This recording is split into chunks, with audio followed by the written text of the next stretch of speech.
ராமு என்ற சிறுவன் ஒரு சிறிய கிராமத்தில் வாழ்ந்து வந்தான். அவன் மிகவும் சுறுசுறுப்பானவன். ஆனால் ஒரு பழக்கம் மட்டும் அவனிடம் சரியில்லை. அது என்னவென்றால், அவன் செய்த தவறுகளை மறைத்து பொய் சொல்லுவான். ஒரு நாள் பள்ளியில் ஆசிரியர் ஒரு தேர்வு நடத்தினார். ராமு சரியாக படிக்காததால் சில கேள்விகளுக்கு விடை தெரியவில்லை. அருகிலிருந்த நண்பனின் பதிலை பார்த்து எழுதிவிட்டான். ஆசிரியருக்கு சந்தேகம் வந்து ராமுவை கேட்டார். ராமு பயந்து பொய் சொன்னான். ஆனால் பிறகு உண்மை தெரிய வந்தது.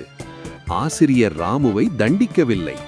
மாறாக, பொய் சொல்லுவதால் நம்பிக்கை இழக்கப்படும், உண்மை பேசினால் மட்டுமே மனிதன் உயர்வான் என்று கூறினார். அந்த நாள் முதல் ராமு பொய் சொல்லாமல் நேர்மையாக நடக்க ஆரம்பித்தான். அவன் நல்ல மாணவனாகவும் அனைவராலும் நேசிக்கப்படும் குழந்தையாகவும் மாறினான்.